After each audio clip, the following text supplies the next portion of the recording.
amigos! Fala, galera ligada no Grande Prêmio, tudo bem com vocês? Aqui quem fala é o Gabriel e bem-vindos a mais uma edição do Paddock Sprint. O seu programa é a sua pílula diária de debates e de pequenas informações nesse período de intertemporadas aí do esporte a motor, né, especialmente da Fórmula 1, que ainda temos aí longos 2 meses até o dia... 2 meses e uma semana, mais ou menos, até o dia 16 de março, onde começa uma das temporadas mais curiosas dos últimos tempos. Eu acho que o nível de expectativa, de ansiedade pelo que vai acontecer em 2025 certamente é um dos maiores dos últimos tempos. E hoje temos dois pilotos sul-americanos para a gente falar aqui mais uma vez. E eu trago comigo mais uma vez também Giovanni Danjo para a gente falar um pouco. A gente vai começar a falar um pouco primeiro sobre Gabriel Bortoleto e depois sobre Franco Colapinto também, que é um piloto aí que voltou aos holofotes, aí, às manchetes nesta semana. Sobre o Bortoleto, nesta quinta-feira, teve o primeiro registro aí do Bortoleto nas redes sociais, com o piloto oficialmente da Sauber, né? O contrato dele passou a valer a partir do dia 1º de janeiro, e o Bortoleto publicou uma foto ali dando um spoiler da participação dele nos simuladores, né? Ele vai fazer muito tempo de simulador daqui até fevereiro, né? No fim de fevereiro a gente tem o começo da pré-temporada da Fórmula 1, vão ser 3 dias de testes lá no Bahrein. Muito provavelmente o Bortoleto vai pegar esse carro por 1 dia e meio, mais ou menos, né? Até porque, como o Hülkenberg também é um piloto que está chegando na equipe, eles vão precisar dividir esse período, né? Não vai rolar, não vai acontecer dele ter uma prioridade, etc. Enfim, então a gente imagina que os dois vão ter o mesmo tempo de cala na pré-temporada. E o Bortoleto falou também um pouco sobre os preparativos dele aí nessas primeiras semanas para a estreia dele na Fórmula 1, no trabalho de simulador. Então, Danjo, vou aproveitar a gritaria que está rolando aqui na rua para já passar a palavra a você e você poder falar um pouco também sobre essa expectativa, esses primeiros trabalhos, né, esses treinos, né, físicos, os trabalhos de simulador que o Bortoleto vai fazer nessas primeiras semanas. É isso aí, Gabo. Muito bom dia, boa tarde, boa noite para você, todo mundo ligado mais uma vez no Paddock Sprint. O Bortoleto já naquela ansiedade, com certeza, e também compartilhando um pouco com a gente. Obviamente, a gente bastante ansioso, já sabe, né? Tudo que carrega essa estreia do Bortoleto, a volta do Brasil ao grid, né? Obviamente, desde 2017, né? Quando o Felipe Massa tem a aposentadoria em definitivo, que a gente não tem um brasileiro no grid da Fórmula 1 como titular. É claro, a gente teve participação do Pietro Fittipaldi com a Haas lá em 2020, mas tendo um titular com participação integral na temporada, vai ser a primeira vez desde o Felipe Massa, e também a expectativa pela estreia de um talento que promete muito na Fórmula 1. Gabriel Bortoleto chegando com essa expectativa gigantesca, apesar, é claro, de estar começando esses trabalhos ainda, e na equipe Sauber, que obviamente a gente sabe que é a mais fraca do grid, e não deve mudar esse cenário para 2025. 2026, obviamente, a gente fala quando chegar mais próximo, ou quando chegar em definitivo, porque é uma grande incógnita para muitas equipes, mas a tendência é que a Audi também chegue com grandes dificuldades. Mas, apesar disso, o Bortoleto aí já compartilhando um pouco dessa expectativa, né, para começar a temporada 2025, sua primeira na categoria, depois de 2 grandes temporadas, né, nas categorias de base, vencendo a Fórmula 3 em 2023 e logo de cara também a Fórmula 2 na temporada passada, batendo Isaac Hadjar. Então, obviamente, a expectativa é muito grande para 2024, mas tem todo esse trabalho, né, já fez um pouco nos testes de pós-temporada em Abu Dhabi, agora começando os trabalhos no simulador também. Obviamente, ele compartilhou uma parte muito pequena dos trabalhos que vem sendo feito e que serão feitos também ao longo de todas essas férias, mas ainda assim dá para a gente ter uma pequena ideia, e também, é claro, pelas falas do Bortoleto, do que ele aguarda. Inclusive até falou sobre a expectativa, né, para o GP de São Paulo, a primeira corrida em solo brasileiro, né, com a torcida o apoiando. Com certeza vai ter esse apoio massivo até de novo, né, pela falta que o Brasil já fez no grid desde 2017. Então, é claro, há toda essa expectativa, além de ser, né, como você bem destacou também, né, uma temporada bastante atípica, com muitos estreantes, muito curiosa, muito ansiosa por muitos nomes que estão na categoria, que vão chegar à categoria, que vão mudar, como, por exemplo, o Lewis Hamilton na Ferrari, mas a gente sempre tem aquele carinho especial para o Bortoleto, que agora já está compartilhando seus trabalhos na Sauber e, em definitivo, já está pensando em 2025. E, Danjo, tem uma coisa curiosa, né? O calendário da Fórmula 1 voltou a ficar um pouco em evidência, né? Depois do anúncio que a gente teve na última quarta-feira, né? De que Spa-Francorchamps renovou seu contrato com a Fórmula 1 até 2031 e vai virar parte aí de um rodízio de corridas, né? Então ela não vai acontecer, se não me engano, em 2028 e 2030, né? Meio estranho, né? Apesar assim, Spa é uma pista que sempre teve uma questão muito mais complicada em termos de renovação de contrato. Ela já ficou fora da Fórmula 1, não tão distante assim. Mas sobre calendário, né, tem uma coisa curiosa que acho que pouca gente notou, né, de lá para cá, né, para 2025, que a abertura da temporada vai ser na Austrália e o Bahrein vai ser só a quarta corrida da temporada, né? E tem uma galera, uma rapaziada mais nova, né, que chegou a dita da geração Drive to Survive, digamos assim. Essa galera ela não está acostumada, né, com o fato da temporada começar na Austrália, que foi uma tradição da Fórmula 1. Sim. Entre basicamente 1996 e 2019, ela só não começou na Austrália 2 vezes, se não me engano, 2006 e 2010. E aí, dessa vez, a gente vai ter um cronograma diferente, né? Porque os treinos são no Bahrein entre 26 e 28, e não vai ter mais aquela coisa da corrida já no fim de semana seguinte, no dia 28, né? A gente vai ter mais um período de pausa até, claro, o GP da Austrália, e depois ainda encarar China, Japão, e aí eventualmente chegar no Bahrein, que talvez seja a pista que a maioria dos pilotos, ao lado da Catalunha, seja a pista que os pilotos eles têm um maior conhecimento assim, de compreensão, né, de como funciona e tudo mais, porque o nível de quilometragem dos pilotos lá é muito alto. Então, quais pistas dessas 5 primeiras, assim, que são Austrália, China, Japão, Bahrein e Arábia Saudita?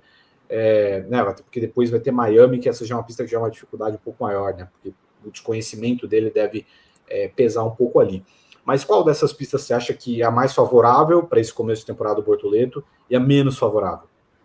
Eu acho que a Austrália, logo de cara, ela pode ser uma pista que pode favorecer as características, não vou dizer do Bortoleto, mas no geral, né? Uma pista que possibilita várias ultrapassagens, até de certa forma, acho que um pouco menos depois da reforma que teve, né? Tirando aquelas curvas lá no setor 2, que promoviam um pouco mais de oportunidades, mas ainda é uma pista, digamos que de fácil compreensão logo de cara. Inclusive, essa mudança no calendário, só abrir um parênteses, eu acho interessante até para a gente, né? Porque aí já encara a perna asiática logo de cara, já passa as madrugadas, e aí depois só Las Vegas de volta em novembro na madrugada. Então, acho que pelo menos deixa um pouco mais coerente com os horários essa mudança. Mas é interessante, eu gosto da volta da Austrália também com a abertura, uma pista que me agrada bastante. Nessa temporada a gente teve, né? Eu acho que a primeira grande reviravolta, digamos assim, né, que foi com o Max Verstappen tendo aquela dificuldade, aquele abandono logo de cara por conta do motor, e aí foi o primeiro tropeço, digamos assim, da Red Bull.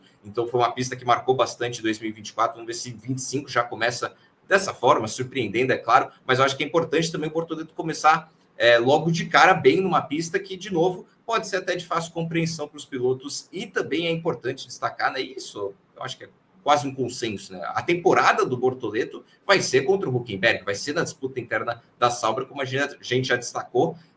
Não vai ter muita disputa, digamos assim, para a Sauber em comparação com outras equipes. Deve ser algo semelhante ao que a gente viu em 2024. Então, dessa maneira, é importante, né? A gente fala do Bortoleto se apresentar bem, não é em referência a outras equipes, necessariamente, é em comparação com o Nico Hülkenberg. E eu acho que a pista mais complicada dessa sequência inicial acaba sendo a Arábia Saudita, já é uma pista com uma característica um pouco diferente, apesar de também ser essa pista de rua, né, não ser aquele autódromo clássico, mas eu acho que é uma pista que, no final das contas, acaba deixando a diferença entre as equipes fortes e as equipes mais fracas um pouco mais nítida. Então, acho que até para a Sauber, no geral, pode ser uma pista um pouco mais complicada. Mas, como eu disse, né, a comparação, a régua do Gabriel Bortoleto vai ser com o Nico Hülkenberg, vai ser na disputa interna da Sauber, pelo menos é a expectativa que a gente tem para esse início de temporada, caso não haja uma grande surpresa, digamos assim, no fundo do pelotão. Então, as expectativas para o Bortoleto, claro, referentes a ele, a carreira dele são muito grandes, mas para 2025 em particular,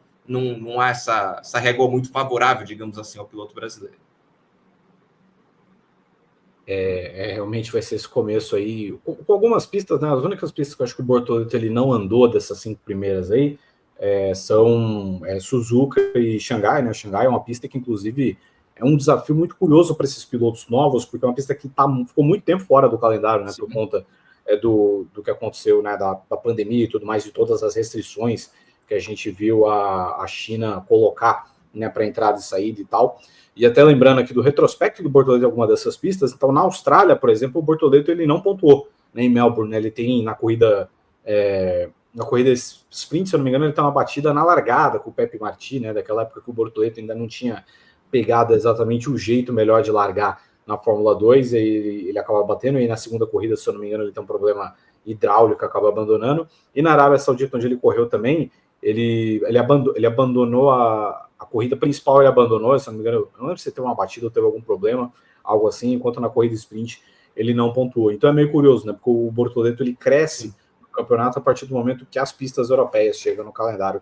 Então pode ser um ponto de atenção aí para a gente ter, eventualmente, já que a primeira etapa europeia do calendário é só o GP da Emília-Romanha, marcado aí para o dia 18 de maio, né? Enfim, vai ser um ano curioso para o Bortoleto, muita coisa vai ser aprendizado para ele mesmo, né? Várias pistas ali que são desconhecidas, mas o simulador ele serve justamente para isso, né? Hoje em dia, os pilotos eles chegam muito mais prontos para essas pistas desconhecidas do que necessariamente antigamente. Claro que você ter experiência ali de já ter corrido na pista, ela vai te ajudar muito, né? Então, evidentemente, eu acho que em certas pistas europeias, como o caso da Áustria, como o caso de Monza e tudo mais, o Bortoleto ele deve melhorar, né? Então a gente espera, eu acho, claro, é complicado a gente já fazer uma projeção daqui para frente, mas eu espero realmente que o Bortoleto ele engrene, ele vire uma chavinha mais ou menos ali a partir da etapa europeia, da perna europeia do calendário, né? Você concorda com isso também, Danjo?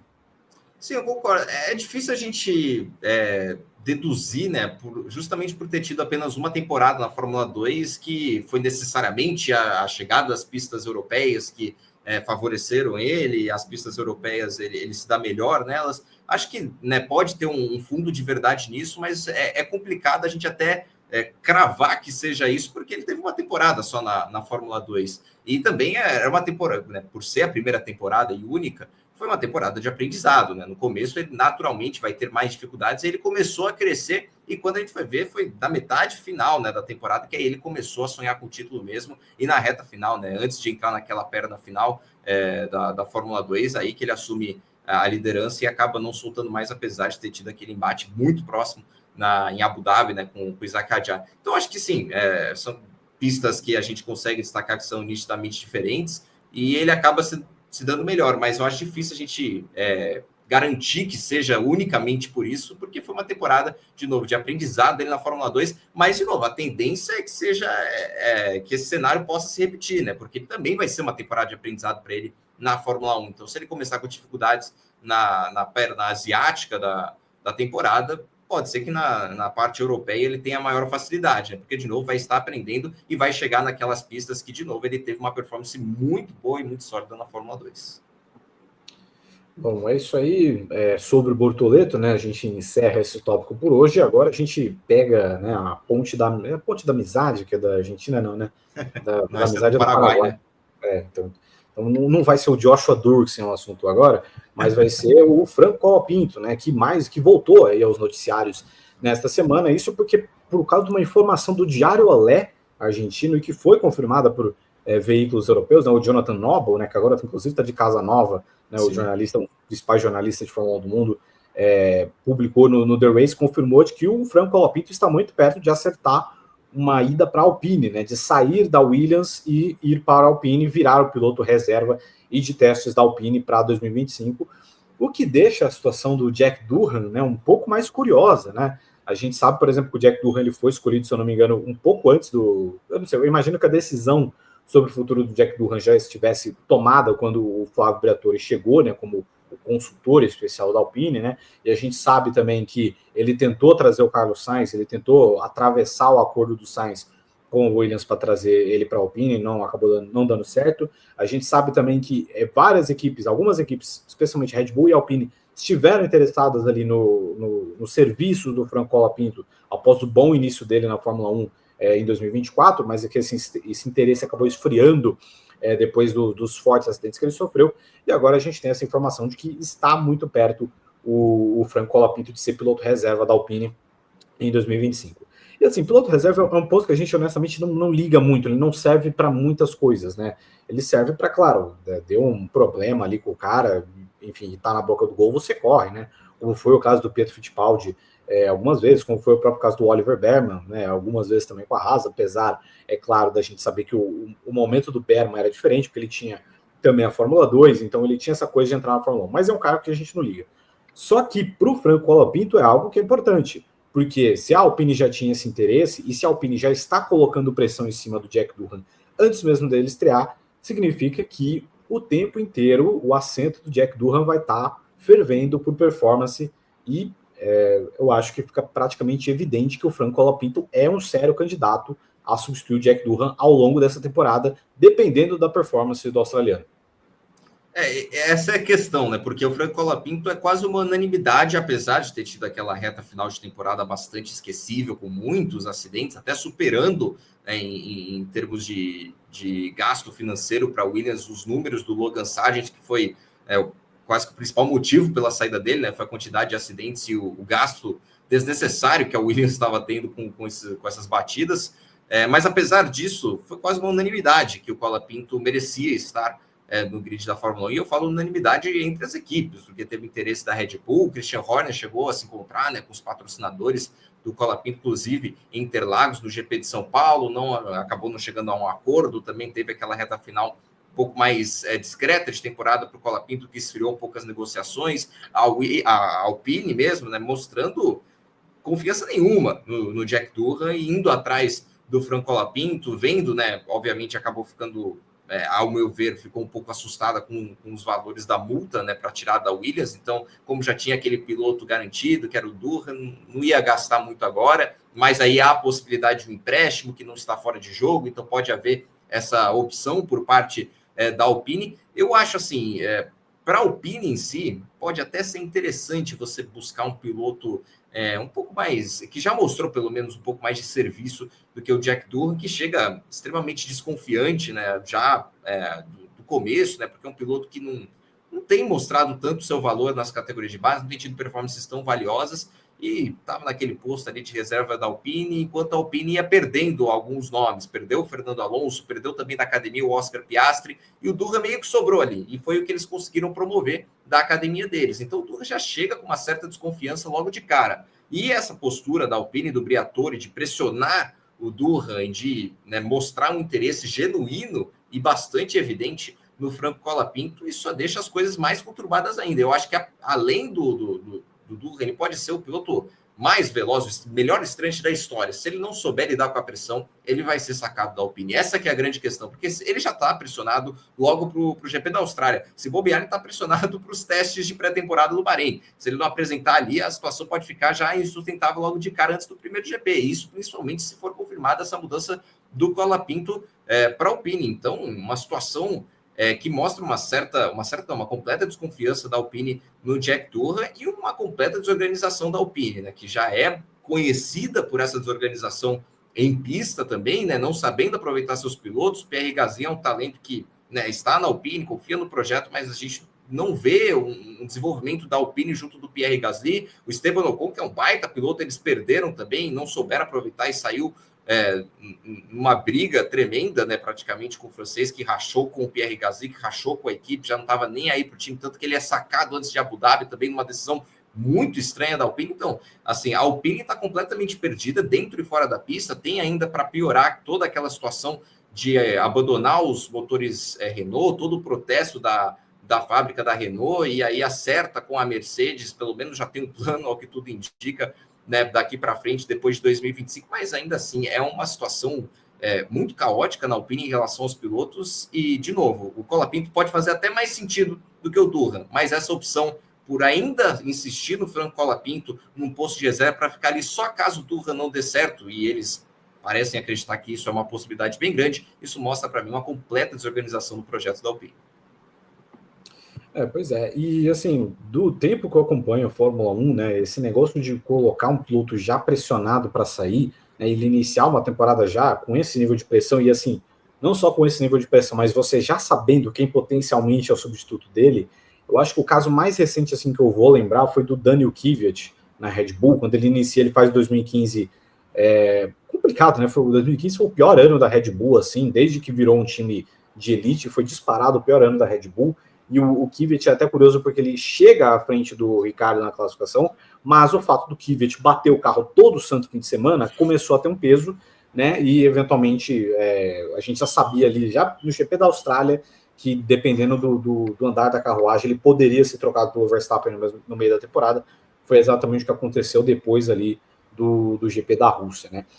Então, e assim, para o Durham, assim, o quanto você acha interessante e o quanto você acha preocupante o fato, e assim, acho que para o Durham é até pior, né, porque o Kvyat ao menos já tinha uma temporada na Fórmula 1, e a gente sabia também que o Kvyat ele poderia ser rebaixado de volta para Toro Rosso, como acabou acontecendo.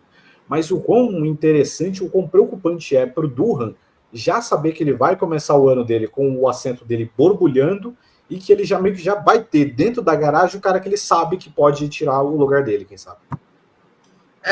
Pro Durham eu acho que isso é péssimo, né? Porque ele, vendo o histórico dele, a passagem dele pela academia da Alpine, ele era um novato que ia entrar ali sem grandes expectativas, né? Numa equipe também que não tem aquelas expectativas muito grandes, a gente sabe que, né, surpreendeu, digamos assim, no resultado final do Mundial de Construtores, mas isso foi catapultado por conta daquela performance completamente fora da curva no GP de São Paulo, né? Se não fosse aquele grande prêmio, a Alpine ia ficar ali colada na Sauber pelas últimas posições em penúltimo. Então, a gente sabe que a Alpine também não tem grandes expectativas. Então, o Durham tinha tudo para chegar tranquilamente na Fórmula 1, né? Podendo levar o seu tempo para desenvolver, para a Alpine, né, mostrar confiança no seu projeto, né, no seu desenvolvimento, e aí sim, aos poucos, se solidificar na Fórmula 1. E aí, se fosse sair da Alpine daqui a algumas temporadas, né, já ter um mercado, já poder ter outras equipes interessadas, mas não é esse o caso. Né? Apesar de entrar também com expectativas baixas, tanto piloto quanto equipe, o Durham já chega pressionado, porque se ele for demitido, se ele for sacado no meio da temporada, e o Cola Pinto, por exemplo,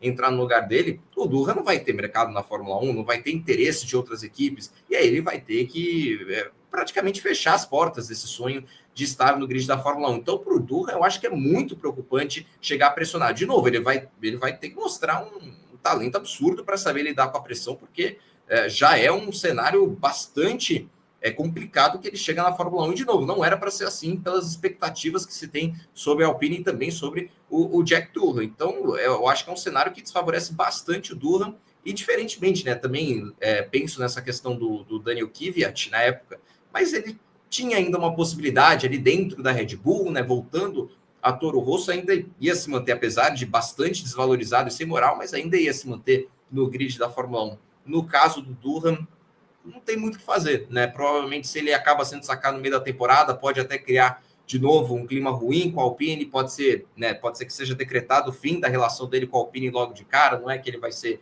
né, delegado de volta para um posto de reserva, pode ser que acabe essa relação e ele vai ter que procurar alguma outra alternativa no automobilismo mundial. Então, assim, é uma situação bastante preocupante ao meu ver, para o Jack Durham e também até para a Alpine, né? Porque mostra que não tem projeto nenhum para 2025 e vai com o andar da carruagem, vai ver o que vai acontecer ao longo do ano para ir tomar as decisões, e para mim isso daí, de novo, mostra uma completa desorganização e não é assim que se tem que se portar, ainda mais em um ano tão importante, né? O último ano antes de uma mudança de regulamento, e ter uma desorganização desse tamanho é bastante preocupante.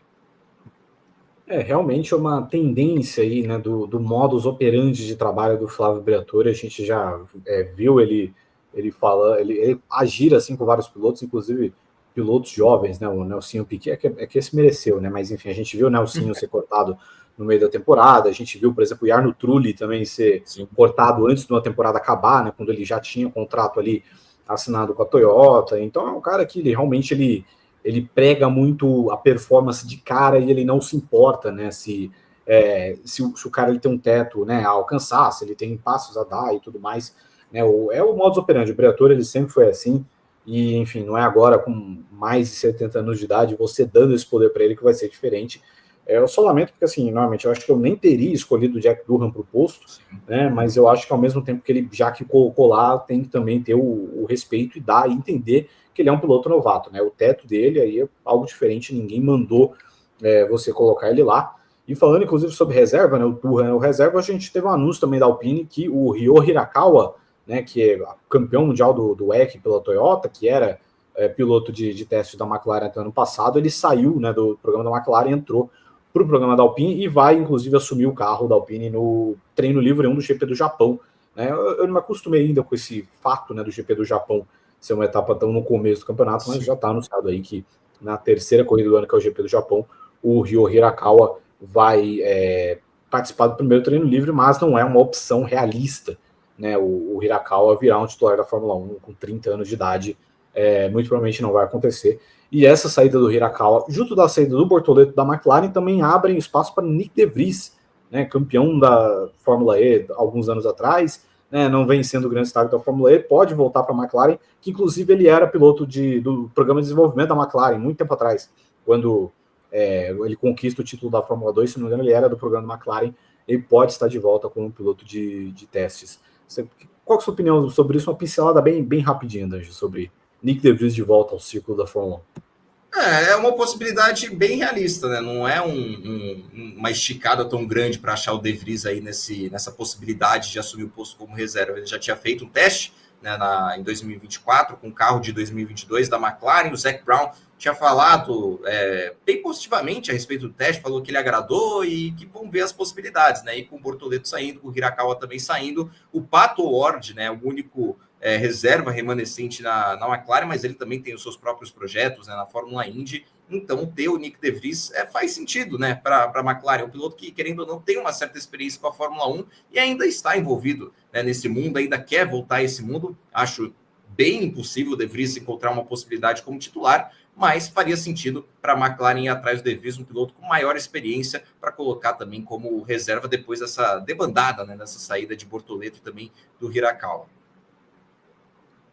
Pois é, Nick De Vries, que é piloto da Mahindra na Fórmula E, e é bom lembrar também que nesse fim de semana temos Fórmula E, o EP da Cidade do México, segunda etapa da temporada 2024-2025, marcado aí para este sábado, dia 11, uma prova sempre bacana de ver, né? Já tivemos alguns finais bem marcantes, e depois de um bom EP de São Paulo que a gente teve no mês passado, a Fórmula E vai dar sequência aí, né? Claro que as corridas são bem espaçadas e tudo mais, mas, enfim, temos esse apetrecho rapidinho, assim, para a gente matar um pouco de saudade da Fórmula 1 e ter um pouco de competição. Então, é sempre bacana o EP da Cidade do México da Fórmula E.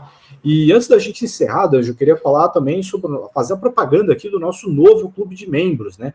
Que a gente lançou o nosso novo clube de membros do Grande Premium, que ele vem recheado de benefícios, né?